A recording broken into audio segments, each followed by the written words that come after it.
जनार्दन रेड्डी कर्नाटक का वो नाम जिनकी शान और शौकत के चर्चे पूरे देश में रहते हैं। 16 नवंबर को जनार्दन रेड्डी की बेटी ब्राह्मणी की शादी हुई। इसकी चर्चा भी देश भर में हुई। शादी में 500 करोड़ रुपए पानी की तरह बहाए गए। दावा ये कि एक भी पैसा काला धन नहीं है। लेकिन अब जनार्दन रेड्डी पर एक सनसनीखेज आरोप लगा है। आरोप शादी के दौरान 100 करोड़ रुपए के काले धन को सफेद करने का, और आरोप लगाने वाले शख्स ने खुदकुशी कर ली है।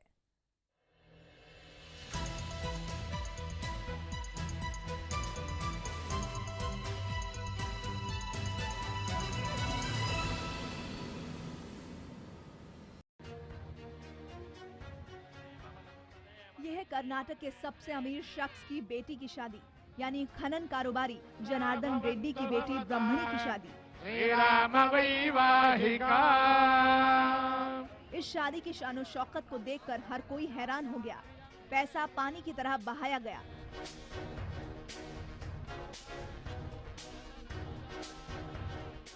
दुल्हन ने 90 करोड़ के गहने पहने। मेहमानों के मनोरंजन के लिए ब्राजील से सांभा डांसर बुलाए गए।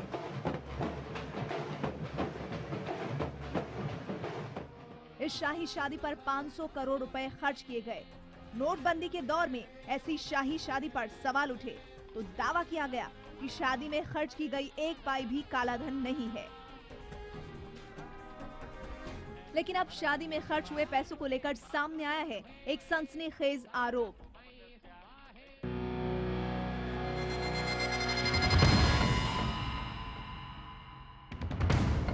आरोप यह है कि बेटी की शादी में 500 करोड़ रुपए खर्च करने वाले जनार्दन रेड्डी ने 100 करोड़ के काले धन को सफेद किया था। इस सनसनीखेज आरोप का पूरा कच्चा चिट्ठा आपको दिखाएं, उससे पहले आपको इस मामले में जिन जिन लोगों के नाम आ रहे हैं उनके बारे में बता दें। इस मामले के सबसे अहम किरदार हैं रमेश गौड़ा, जिन्होंने एक सुसाइड लेटर लिखकर कई सनसनीखेज आरोप लगाए हैं। रमेश कर्नाटक में भूमि अधिग्रहण अधिकारी के ड्राइवर थे। इस मामले में जो दूसरा नाम सामने आ रहा है वो है रमेश गौड़ा के अफसर भीमा नायक का। भीमा नायक कर्नाटक एडमिनिस्ट्रेटिव सर्विसेज के अफसर हैं और इस वक्त भूमि अधिग्रहण अधिकारी हैं। रमेश इन्हीं का ड्राइवर था। अपने सुसाइड नोट में रमेश ने जनार्दन रेड्डी और भीमा नायक पर कई गंभीर आरोप लगाए हैं। रमेश के मुताबिक भीमा ने जनार्दन रेड्डी की मदद की। भीमा की मदद से काला धन सफेद किया गया। चुनाव में टिकट पाने के लिए भीमा ने रेड्डी की मदद की। मुझे जान से मारने की धमकियां मिली। रमेश के मुताबिक 100 करोड़ के काले धन को सफेद करने का पूरा खेल बेहद शातिर तरीके से खेला गया। रमेश ने अपने सुसाइड नोट में लिखा है कि 100 करोड़ के 500 और 1000 रुपए के पुराने नोट को 50, 100 और 2000 के नोटों में बदला गया था। इसके लिए 20% कमीशन तय हुआ था। ये पैसे कितने होंगे इसका अंदाजा आप इस बात से लगा सकते हैं कि अगर 100 करोड़ रुपए से एटीएम को भरा जाए तो 100 के नोट से ही 1000 एटीएम मशीनें भर जाएंगी, जबकि 50 के नोट से 2000 एटीएम भरे जा सकते हैं।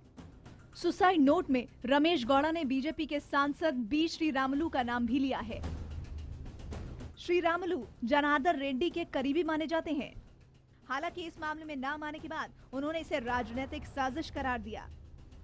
इंक्वायरी में हुआ है तो मैं इंक्वायरी में क्या है हमारे को तो वो भीमा नायक तो संबंध हमने कभी एक बार एम्प्लॉय था उतना ही बिना ये सभी ये क्या ये टोटली कुछ पॉलिटिकल ट्रांसलेशन नहीं। वो जो कुछ भी लिखा है वो सच क्या है छुपा नहीं सकते।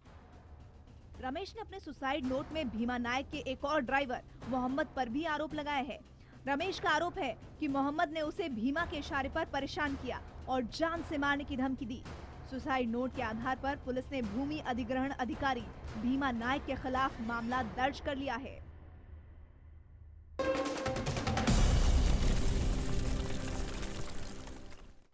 Welcome back. 500 करोड़ की शादी, कालाधन और सुसाइड, आरोप जनार्दन रेड्डी पर हैं, जो कभी बीजेपी की सरकार में मंत्री रह चुके हैं। दूसरा नाम श्रीरामुलु का है, जो बीजेपी के सांसद है। पहले भी जनार्दन रेड्डी का विवादों से पुराना नाता रहा है, इसलिए मामले के सामने आते ही सियासत का पारा भी चढ़ने लगा है।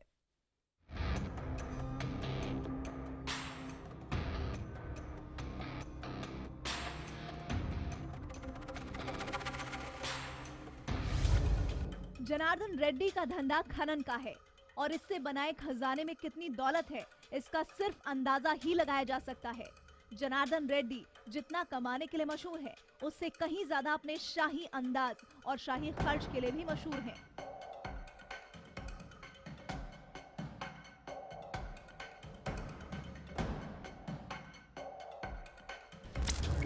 इस शाही अंदाज के अलावा जनार्दन रेड्डी की एक और पहचान है, वो है विवादों से उनका रिश्ता।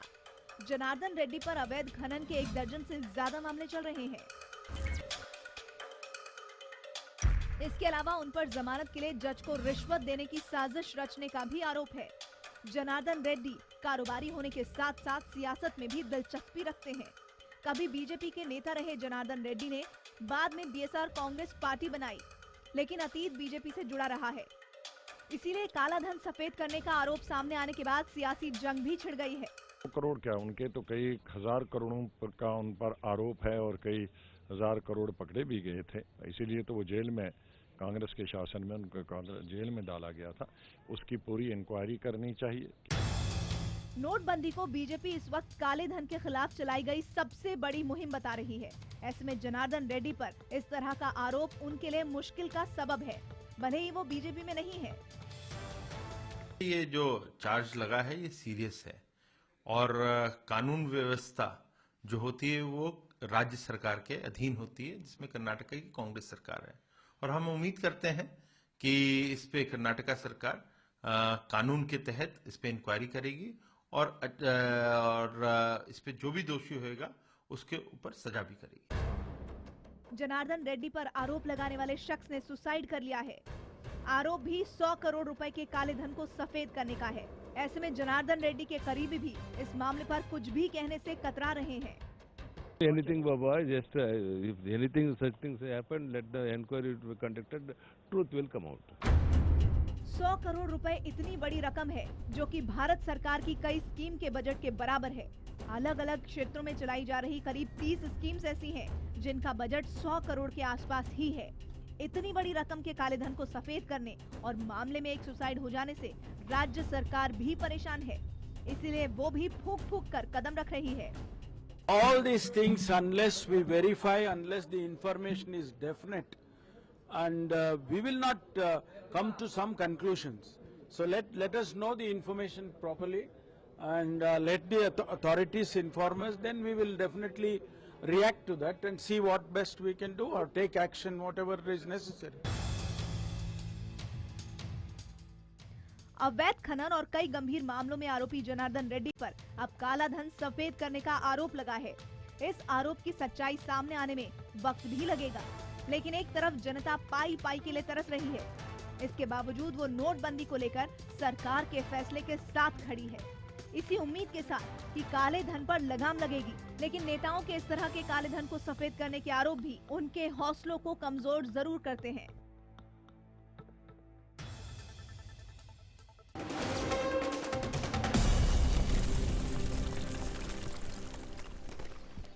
Welcome back. नोटबंदी के बाद जनता पैसों के लिए परेशान है। पिछले करीब 1 महीने से जनता एटीएम और बैंकों के सामने कतार में खड़ी है। फिर भी हौसले बुलंद है क्योंकि उम्मीद ये है कि इस तरह काले धन पर लगाम लगेगी। लेकिन इस दौरान देश के अलग अलग हिस्सों से ऐसे मामले सामने आ रहे हैं जो जनता के इस फैसले और हौसले को लेकर जो लगातार उम्मीदें बंधी हैं उन पर ग्रहण लगाती हुई दिखती है।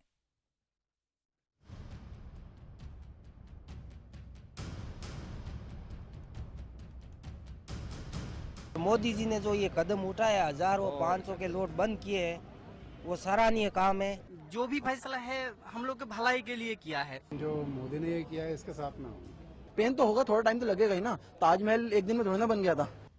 नोटबंदी के बाद से जनता एक एक पैसे के लिए तरस रही है। पिछले करीब 1 महीने से कतारों में खड़ी है, लेकिन उसे उम्मीद है कि सरकार के इस फैसले से काले धन पर लगाम लगेगी। आने वाला वक्त बेहतर होगा।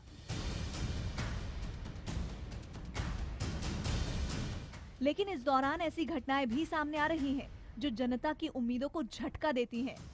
ऐसा ही मामला सामने आया है पश्चिम बंगाल के रानीगंज से। यह है बीजेपी नेता मनीष शर्मा। मनीष शर्मा को पुलिस ने 10 लाख रुपए के नए और पुराने नोटों के साथ गिरफ्तार किया है।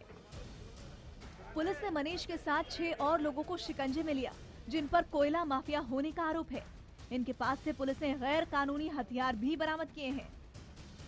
जब पार्टी में बहुत लोग आए, वो भी आए थे, उनको हमने वहाँ का मंडल प्रेसिडेंट भी बनाया था, कैंडिडेट भी बनाया, लेकिन उसके बाद उनकी जो गतिविधि है हमको संदेह हुआ। जून 30 तारीख को उनको पद से निष्कासित किया और बीच में 2-3 महीना से कोई संपर्क भी नहीं था पार्टी के साथ, बाहर भी काम में जाते थे, थोड़ा सा हमको शंका भी था, तो इसलिए उनको पार्टी से निकाल दिया था। तो आज पुलिस का हाथ में लगा है, उसके ऊपर केस है, तो कानून अपना काम करेगा। मनीष शर्मा बीजेपी के बड़े नेता हैं। 2016 में बीजेपी के टिकट पर विधानसभा चुनाव लड़ चुके हैं। बड़े बड़े नेताओं के साथ उनकी तस्वीरें हैं। कभी वो शाहनवाज हुसैन के साथ हैं, कभी मनोज तिवारी के साथ, तो कभी केंद्रीय मंत्री बाबुल सुप्रियो के साथ। अब मनीष शर्मा के इस करतूत के सामने आने के बाद बीजेपी उनसे किनारा कर रही है।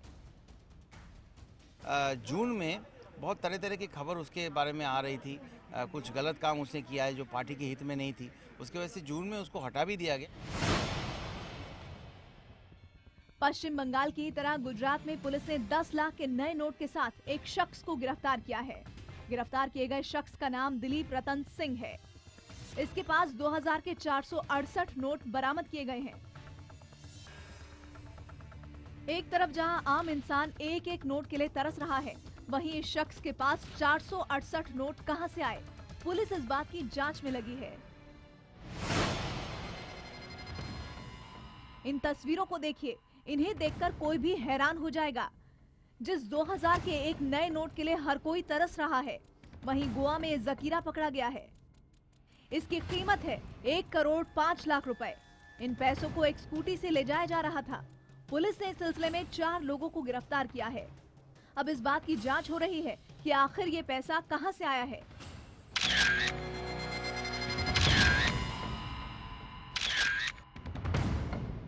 नोटबंदी का मकसद काले धन पर लगाम लगाना और नकली नोटों को खत्म करना है।